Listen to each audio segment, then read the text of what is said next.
Thanks, Mr. Chairman. Can anyone report to me on a transaction under a tribunal-type settlement, legal settlement, or in any other case where the United States government has made a payment in cash? So there's no evidence of that. In fact, we found a 2015 tribunal settlement for $848,000 that was owed to Iran, and it seems to have been wire transferred. And so of the 4,000 tribunal settlements, we've seen no evidence that any of those tribunal settlements were paid in cash. Further, in your testimony, since the JCPOA has been put in place and sanctions have been lifted, you cited the government of Japan wiring money to Tehran, as I presumed is a part of the freed frozen accounts. So there's been evidence of swift wire transfers since the completion of the JCPOA. Is that your general understanding? Congressman, in fact, not only since the completion of the JCPOA, but since the completion of the interim agreement. And Mr. Backermeyer seems to suggest that there was a financial embargo on Iran, and that's the reason that we couldn't send electronic funds. But the reality is that Iranian banks remained on SWIFT, even at the height of sanctions. As Mr. Lorber says, there's a humanitarian channel where over 3,000 humanitarian transactions were settled every year.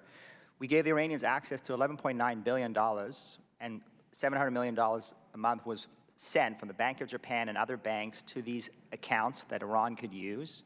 And that's really the heart of my testimony, which is the administration is trying to have it both ways.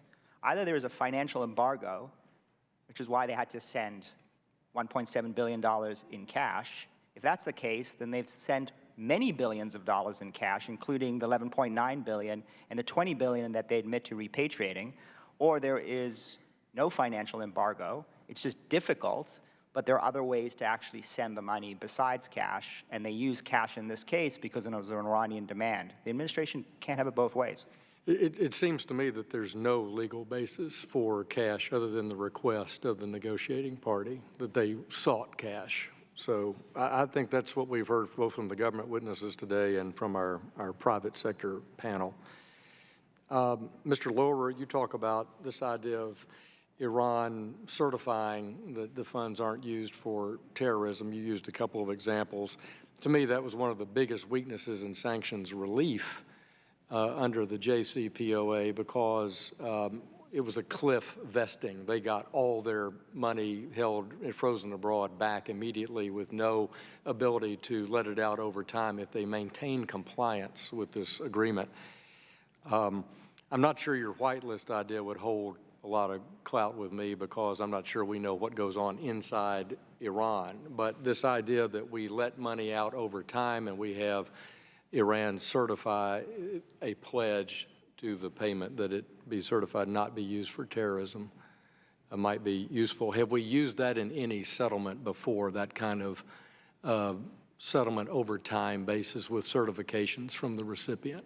I'm not familiar with any circumstance, particularly in the Iranian case, where we've used this sort of tranched approach with intermediate certification. But I agree that it would be a way to at least ensure that there could be some limitations. And indeed, we proposed this in other contexts as well before this committee. Mr. Dubowitz and I both suggested something along these lines when structuring the Boeing and Airbus deal to Iran as a way to structure those contracts. If I may, sir, the PLACA legislation required that there be regular certification, I believe biannual, that none of the monies which are given to the Palestinian Authority or the Palestinian Liberation Organization are used for terrorism. So there is precedent in which such certifications can occur. Thank you. That's helpful.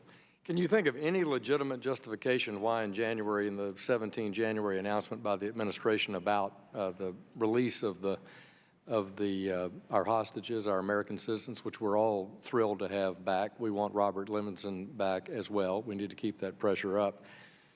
And the decision about this claims settlement matter. Can you think of any legitimate justification why the administration kept the fact that they paid all this money in cash secret from the American people? What would be the basis for that? Well, I think there are two reasons. One is the concerns that everybody's raising about how cash is used by money launderers and terror financiers. Yeah. I think the second reason is I think the administration is loath to admit that they may have transferred many billions of dollars to Iran. And then we're just talking about 1.7, but we're talking all of that money that's on the screen there.